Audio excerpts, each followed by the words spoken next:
pessoal, me chamo Luana Davi, sou delegada de polícia, professora e tô aqui para mais um Treinando Peças, essa aula gratuita disponibilizada no meu canal. Se você não se inscreveu no meu canal, se inscreve, senão vou parar de fazer esse negócio aqui, aonde eu de certa forma tento ajudá-los com tudo que eu já recebi uma vez na minha vida concurseiro. Para quem não sabe, eu tinha ajuda gratuita, porque na minha época era muito caro. Mentoria, então, era R$ 3.500 por mês, mais 10%, era metade do seu salário durante um ano se você passasse.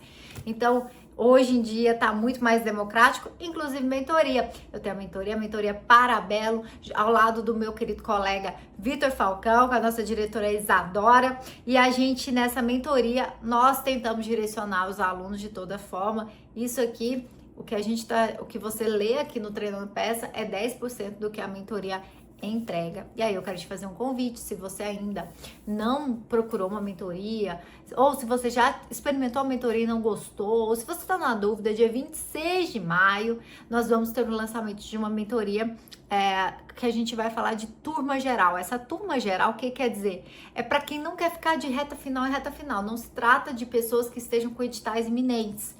Não se trata de Paraná, Bahia, Maranhão, não. Tô falando de editais não iminentes, que a pessoa quer formar uma base, quer começar do zero. Então, dia 26, essa é a primeira e talvez única turma de 2026 desse formato de mentoria de base, que a gente vem do zero, construindo camadas para o seu aprendizado.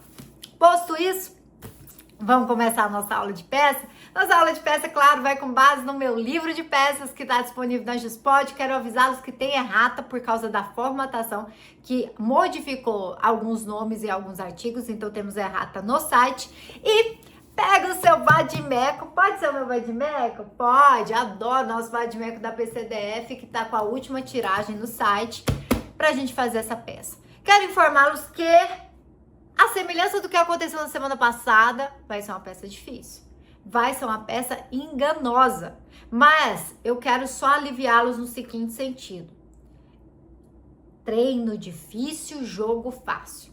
Qual que é a chance que eu acho de cair uma peça no estilo que tá aqui, que eu vou trabalhar com vocês hoje? 25%. Baixo, 25%. Eu diria isso. Por quê? Porque eu vou juntar três coisas que a Sebrasp gosta numa só. Eu acho que ela não vai juntar as três coisas numa só, porque isso torna muito dificultoso. Que é peça inédita, tipificação dificultosa e jurisdição específica. Jurisprudência específica. Mas vamos ver? Se não cair essa peça, pra que eu trouxe então? Pra te ensinar a raciocinar. Porque eu acho que o julgado pode cair na sua discursiva. E por fim, porque a peça em separado, ainda que não fosse uma história tão complicada, pode cair na sua prova, como eu vou te explicar. Porque eu tô quase dando spoiler. Vamos lá, vamos pra peça. Vem comigo aqui, ó, na tela. No dia 14 de março de 2026, na cidade de Brasília, Distrito Federal, Mariana Lopes, de 19 anos, compareceu à Delegacia Especial de Atendimento à Mulher, narrando que conheceu João Henrique por meio de um aplicativo, passando ambos a manter contatos naquele dia exclusivamente virtual, mediante troca de mensagens. Envergonhada, narrou que usa o aplicativo, pois como possui uma surdez bilateral... Opa! Voltou. Uma surdez bilateral... Travou aqui. Surdez bilateral, prefere iniciar conversas em ambiente virtual. Segundo a relatou, nunca houve qualquer encontro físico entre os dois. Só que nesse mesmo dia que se conheceram no aplicativo, após algumas horas de conversa, João Henrique passou a exigir o envio de fotografias. Envio de fotografias e vídeos de conteúdo íntimo e sexual.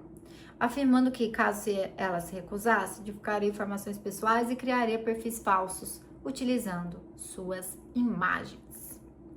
Mariana recusou-se a enviar qualquer conteúdo íntimo. Verificou que João Henrique não possuía antecedentes criminais. Instaurado o inquérito policial, um dia após, o autor fez diversas postagens nas redes sociais, deixando avisado que é para a vítima desistir e fotografar a porta da sua casa. Intimidou, hein? Mariana volta, comunica o fato e diz que está com medo, pedindo providências.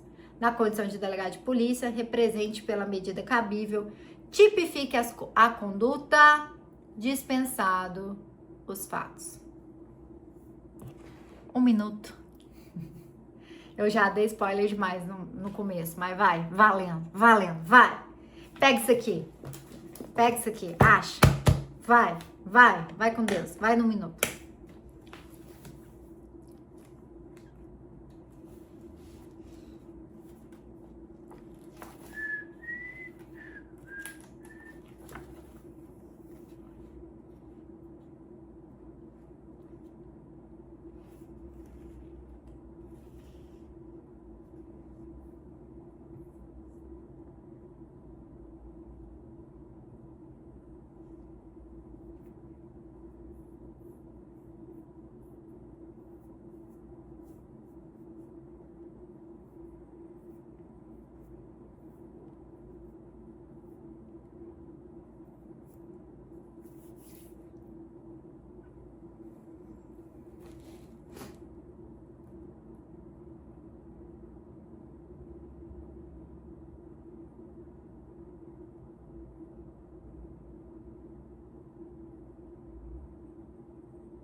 E aí, pessoal? Qual é a resposta? Qual é a peça? Eu dei mais de 1 minuto aqui para vocês pensarem na peça. E é óbvio que para descobrir qual é a peça, a gente precisa do chá revelação. Primeira coisa que a gente vai fazer é seguir o nosso chazinho de revelação, que é composto de 5 informações extremamente interessantes, tá? Extremamente relevante. A primeira coisa que você vai fazer é ler o comando da questão.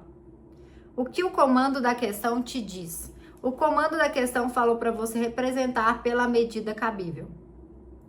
Quando o comando da questão diz medida cabível, quando ele diz medida cabível, eu sei que eu vou ter que representar por alguma medida, seja ela cautelar ou não. Quando ele fala medida, eu estou aqui praticamente extinguindo a possibilidade, eliminando portaria, APF, alguma coisa nesse sentido de peça administrativa, algum despacho que não faz a medida. Eu quero uma medida de quê? Que se ligue à situação que está sendo narrada, tá? Ok? O segundo ponto que você vai fazer é tipificar a conduta? Não. É perguntar se é a fase. Até a professora tá errando aqui.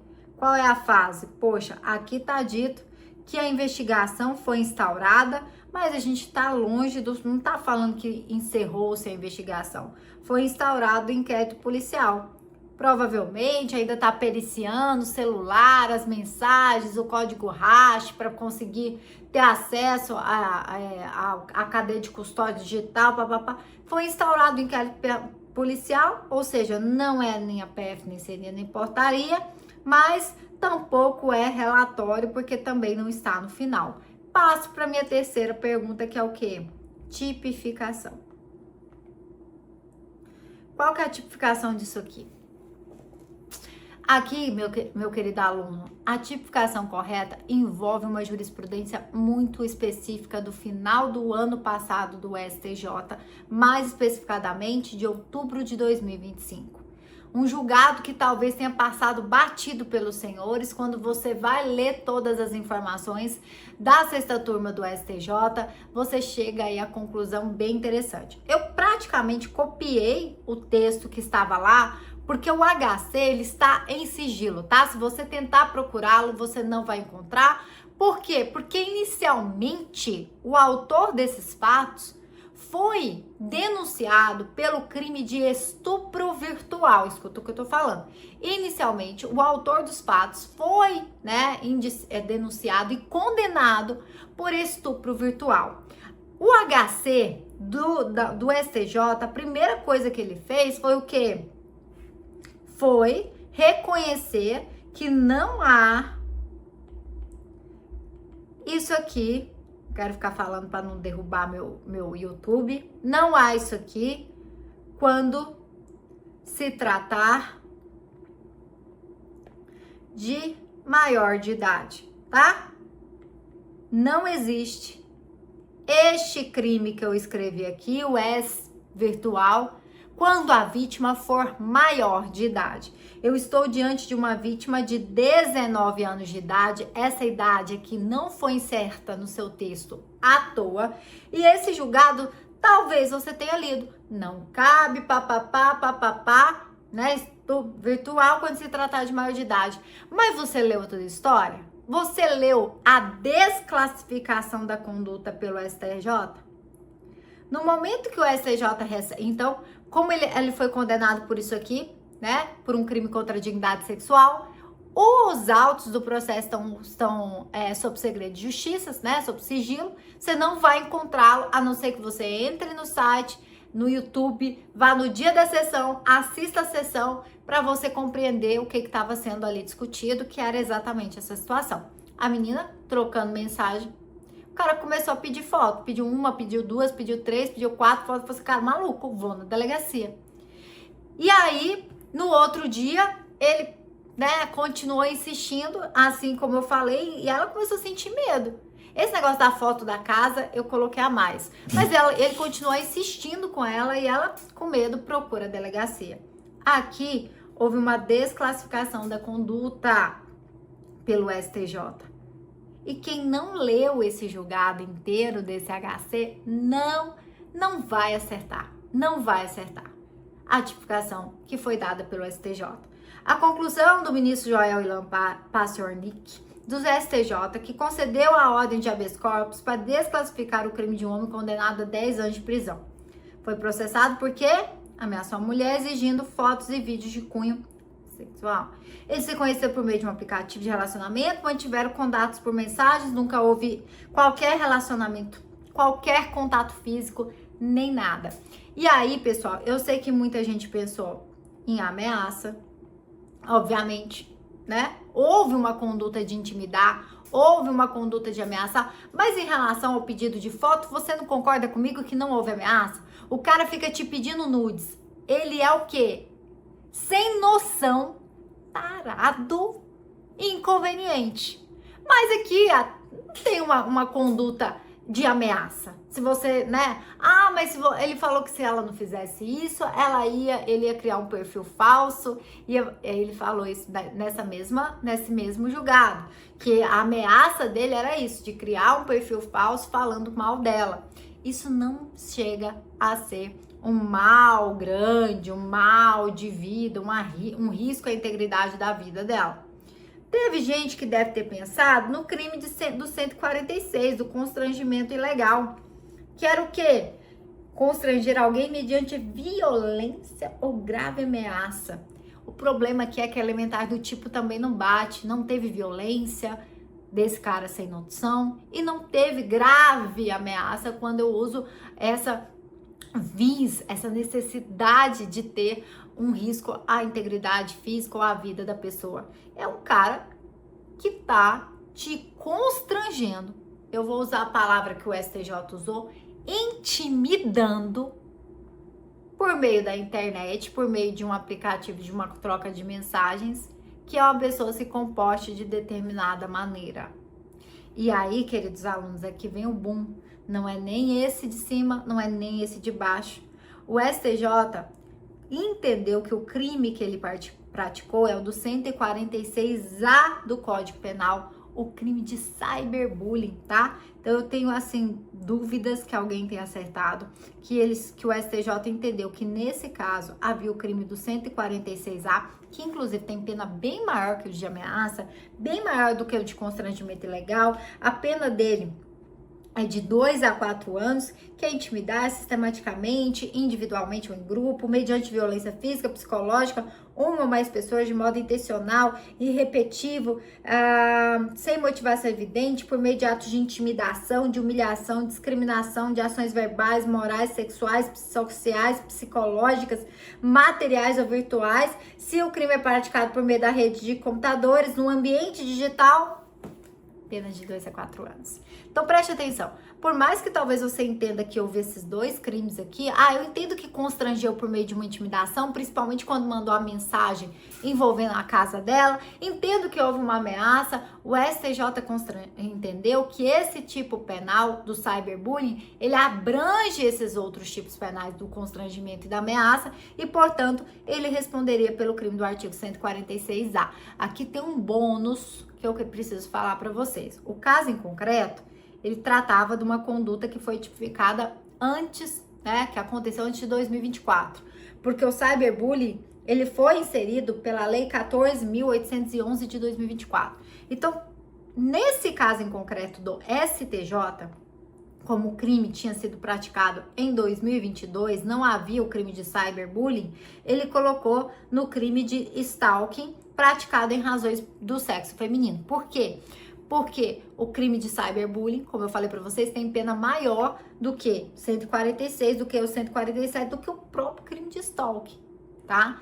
Então, ele não poderia retroagir em prejuízo do réu. Gente, imagina se cair isso na discursiva para você tosar esse direito intertemporal. Então, nesse caso aqui do STJ, no caso do STJ, como não tinha o crime de cyberbullying à época dos fatos, ele tipificou no crime de stalking.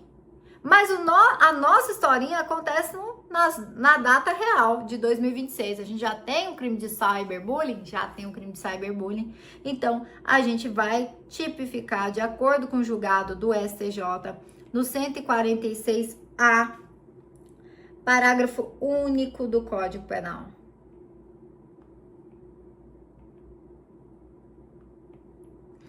Então, se pelo meio da internet, né, você vem a intimidar, a constranger, a humilhar, igual falou assim, de forma sistemática, ainda que individualmente, sistemática quer dizer o quê?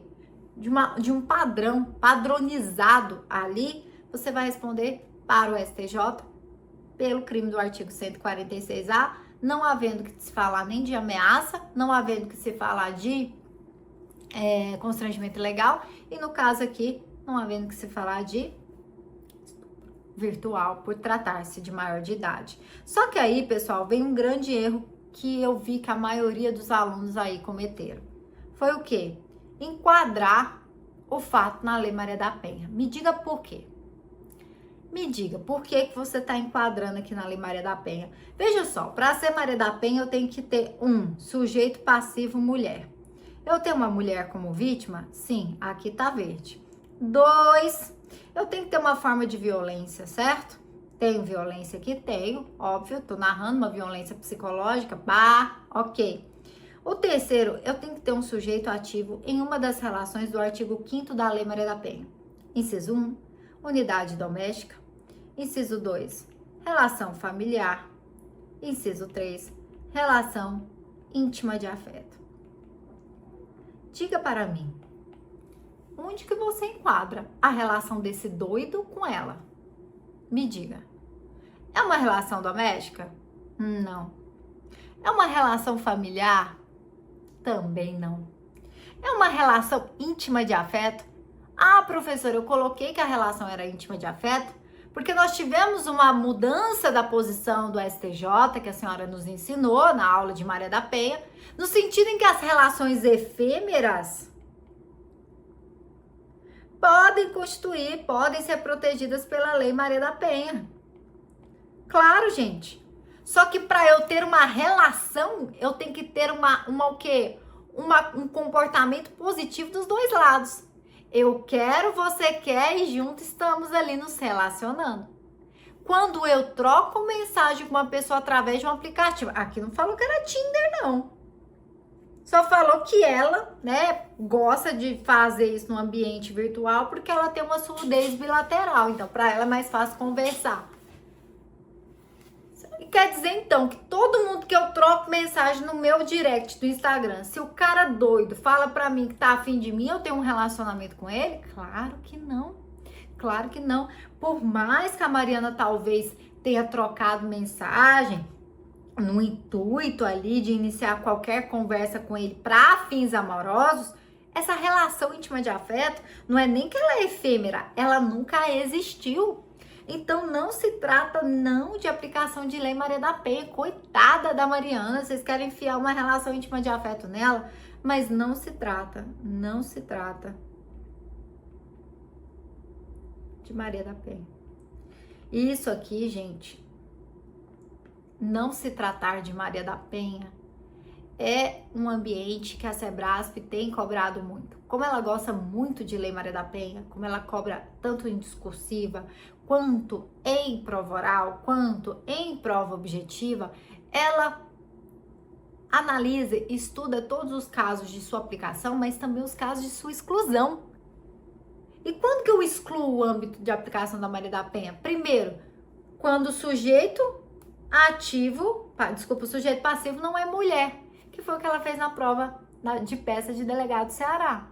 Ela colocou uma violência doméstica familiar, mas não contra uma mulher. Então, para ela fazer isso de novo, pode acontecer? Pode. De que forma? Ela coloca uma vítima mulher, ela coloca a presença da violência, mas há uma inexistência de relações do artigo 5º. E aqui, maldosa mesmo. Não só maldosa, gente. Tô querendo abrir os olhos de vocês, tá? Então, aqui não se trata de Maria da Penha. Dá para entender que não é Maria da Penha. O STJ não enquadrou Maria da Penha. Coitado, não colocou Mariana se relacionando com esse doido, tá? Zero. Tá, essa tipificação me dá uma red flag? Zero red flag, não é Maria da Penha. Então, vamos pro quarto. Tem autor solto? Opa, sim. Quem? O doidão aqui. Quem que é o doidão? Qual que é o nome dele mesmo? João Henrique. Sim, João. Então, vamos lá. O crime do artigo 146A. Vamos pensar. O crime do artigo 146A. Ele está no rol da temporária de crimes hediondos? Não. Então, você vai pensar automaticamente que é o quê? Preventiva. Ótimo. Você vai pedir a prisão preventiva automaticamente. Só que eu sempre te falo o seguinte. Para você pedir a prisão, seja temporária ou preventiva, você não pode deixar de pensar nos requisitos. Aí você vai lá escrever toda a sua peça de preventiva. Vem comigo. Vamos lá. Qual é o cabimento da preventiva? Você tá com o seu código aí marcado. Você vai lá no 303 para ver se você consegue enquadrar no cabimento. E o 313 CPP fala o seguinte. Nos termos 302, será admitida a prisão preventiva, né? Você entendeu que era prisão preventiva. 1. Nos crimes dolosos punidos com pena privativa de liberdade máxima superior a 4 anos. Qual que é a pena do 146A? 4 anos. 4 anos é superior a 4 anos? Não. Eu posso pedir a prisão preventiva, então, pelo 146A unicamente? Não. Então, eu não bato no requisito 1. Vamos pro requisito 2? Requisito 2. O que tá escrito lá no requisito 2? O quê? Reincidente. Reincidente. Ele é reincidente? Ou no seu enunciado diz de forma específica, né? Tá? Se tiver cometido outro crime doloso, reincidente. Vamos lá, vamos ler? Ele fala o quê? João não possui qualquer antecedentes criminais. Tá ruim aqui. Não cabe preventivo não, hein? Terceiro, se o crime envolver violência doméstica e familiar contra mulher, criança, não é violência doméstica e familiar. Não é Maria da Penha. Você vai pedir a preventiva, você vai errar. Você vai pedir a preventiva. Porque por mais que você faça o chá de revelação, eu não posso esquecer dos requisitos para definir a peça. E quando ele fala a medida cabível, eu tô pensando, obviamente, que eu tenho uma única medida cabível. Agora ferrou, prof. Ferrou minha vida. Eu já errei a tipificação. Levei um tumé aqui do STJ. Beleza. Errar a tipificação ainda ia. Botei Maria da Penha, errei 2 vezes, né, professora? Errou 2 vezes. Mas aí eu tava assim, ó, sondando certo que era um crime que cabia preventiva. E cuidado, tá? Que a Sebrasp fez a mesminha coisa na prova do Ceará. Eu só repeti a história do Ceará, só que com as inovações legislativas e usando maçã ao invés de laranjas. O crime aqui não comporta o quê? Não comporta preventiva. Tem algum hack nessa história? Tem alguma informação que a gente passou batida aqui, galera? Lê aqui comigo de novo. Tem que ter algum hack, vem comigo. Tá pedindo alguma coisa que protege. Professora, eu pensei em pedir medida protetiva de urgência, mas a senhora me falou que não é, como que fala? Que não é Maria da Penha. O que eu faço da minha vida? Aí é que a gente separa o joio do trigo. Vamos para a novidade legislativa? É óbvio que nada tá aqui no seu texto à toa, amor da minha vida.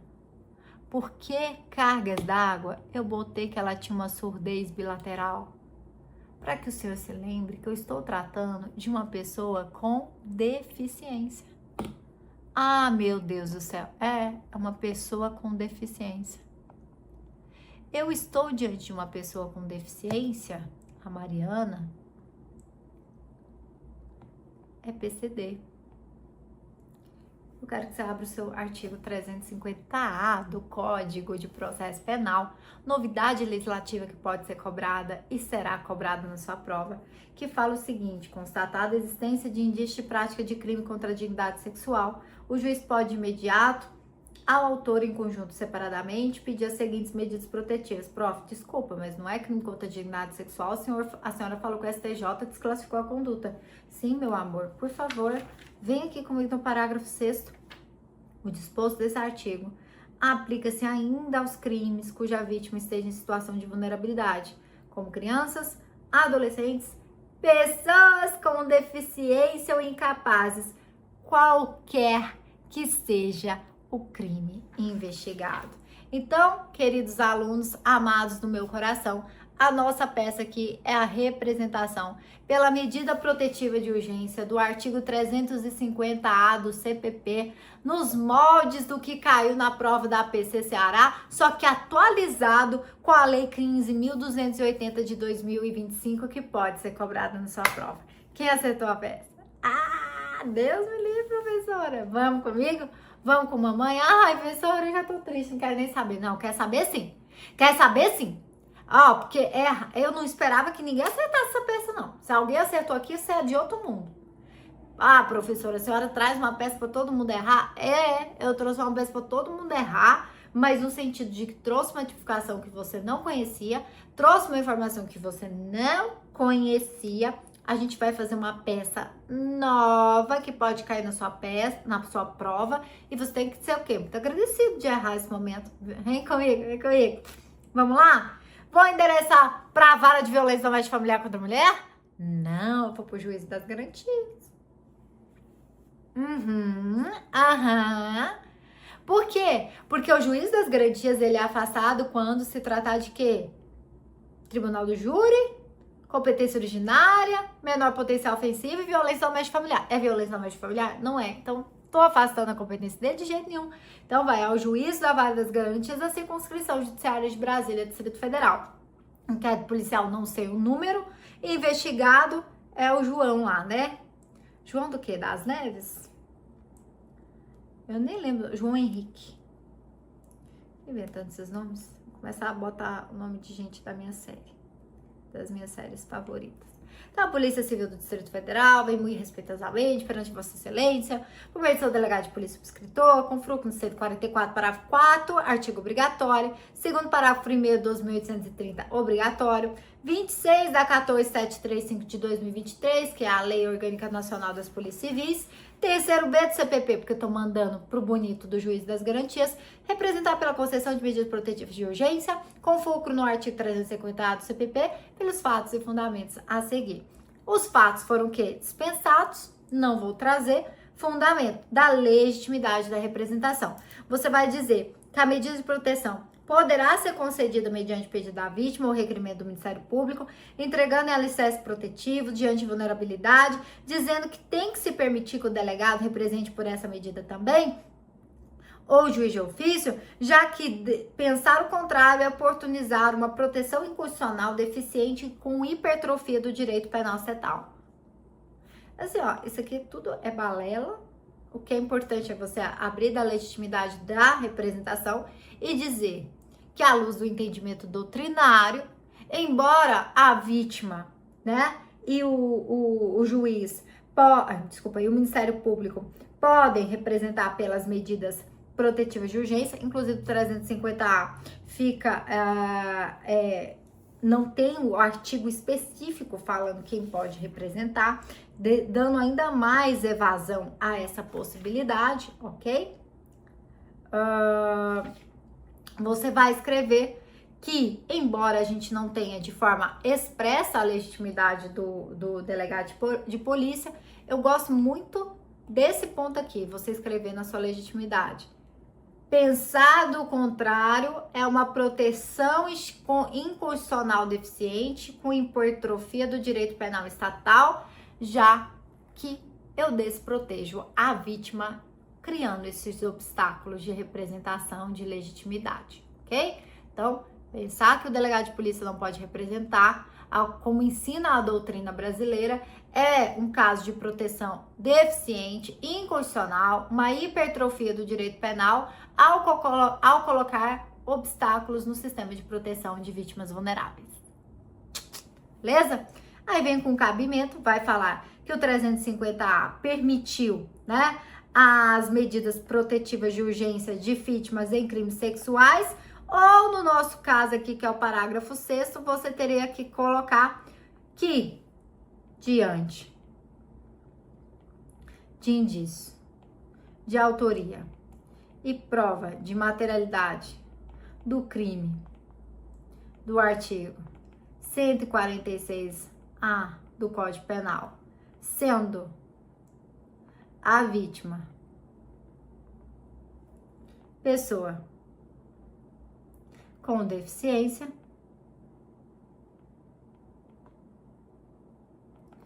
permitiu expressamente o parágrafo 6º do artigo 350A, tal possibilidade de proteção. Meu amor, deixa eu contar uma coisa para vocês. Medida protetiva de urgência é cautelar? Não. É tutela inibitória, tutela satisfativa, a gente tem julgado, a gente tem entendimento. Então não me bota fumus comice, não me coloca perigo, coloca cabimento, adequação e necessidade, tá? Na letra C, você vai trazer a adequação e a necessidade, que é assim, ó, aqui, mamãe, vem cá, mãezinha. Deixa eu contar um negócio pra você. Entre nós, tá? Entre nós dois. Só entre a gente. Vocês não contam pra ninguém, tá? Por mais que a gente não vai botar o fumus comice delicti, o cabimento é o que você botaria se fosse fumus comice delicti. Eu tenho indício de autoria e prova da materialidade de um crime que me autoriza a pedir essa peça aqui que eu tô pedindo.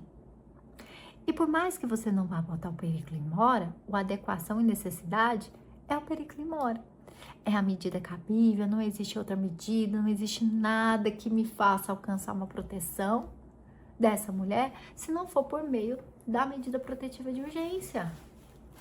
Até porque nem cabe prisão, você poderia inclusive descrever aqui. O crime tem pena máxima de 4 anos, não sendo possível falar de prisão preventiva, não se trata de cautelar diverso da prisão, trata-se na necessidade de uma tutela inibitória, uma tutela satisfativa, que garanta a proteção de pessoa vulnerável, qual seja a pessoa com deficiência. Tá bom? Só entre a gente, tá? Pra não ficar tendo que decorar aquele tanto de coisa, tá? Que tanto de coisa. Porque assim, os artigos, a gente já combinou que a gente não vai sofrer com artigo. Porque o quê? Você vai marcar o vadimeco.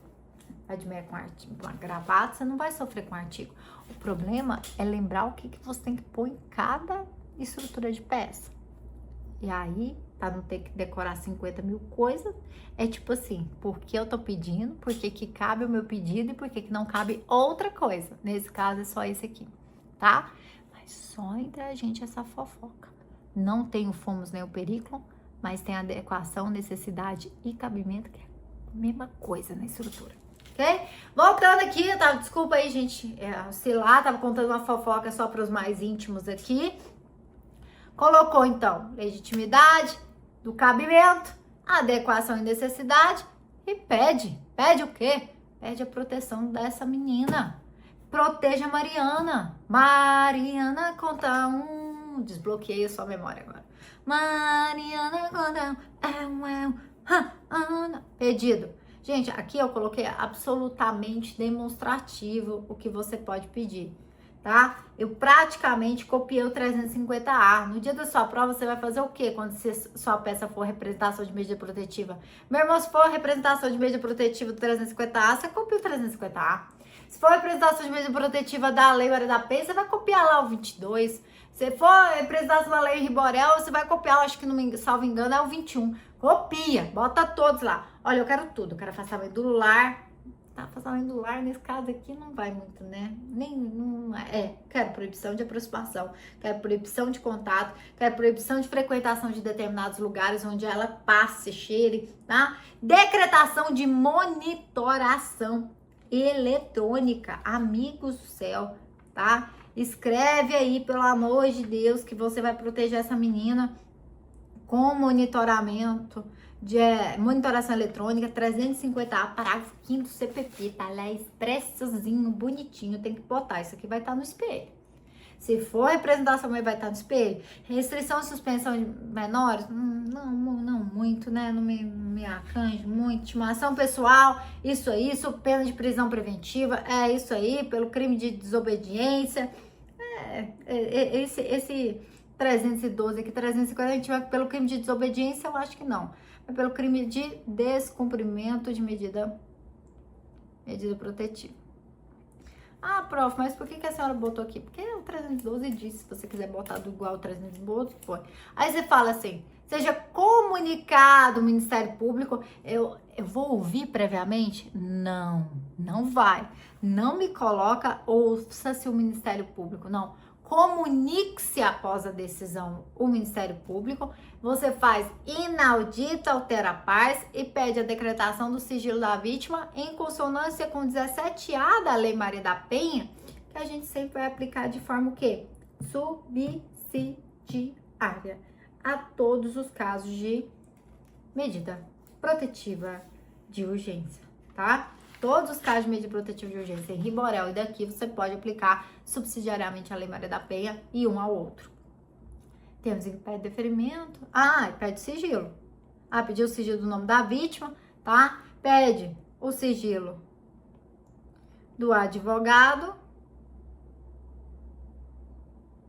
que é o 7º, 11º do Estatuto da OAB. Pede deferimento, local e data, delegado de polícia. Eu copiei e colei aí, né, para vocês o 350A, mas obviamente eu vejo que o que caberia era o afastamento, não era o afastamento, nem isso aqui, seria proibição de aproximação, proibição de contato virtual, frequentação de determinados lugares, monitoração eletrônica, essa restrição também não. Intimação pessoal, ok. Sob que medida de descumprimento de medida protetiva, comunique-se o Ministério Público após, não previamente, 350A, parágrafo 1º. Inaudita alterar paz, sigilo do advogado, sigilo no nome da vítima, quando a gente está aplicando medida protetiva de urgência, mesmo que não seja uma violência doméstica familiar, para o sistema de proteção de uma vulnerável. Temos em que pede deferimento, local e data, delegado de polícia. Foi. Matrícula é opcional. Gastar da peça? Não. Odiei, prof. Sangue de Cristo que não caia. Vai cair não, gente. Se cair, vai cair só o julgado. E se cair o julgado, só você sabe. Até semana que vem, mais uma vez gratuitamente. Faz favor pra mim, se inscreve no canal e chama mais um colega para assistir essa aula, para que o nosso canal continue crescendo e você me motive a estar aqui, mesmo com tantas coisas para fazer no dia a dia. Eu não posso deixar de abrir mão para vir estar aqui com vocês, mas eu preciso dessa motivação. Me motive a estar aqui.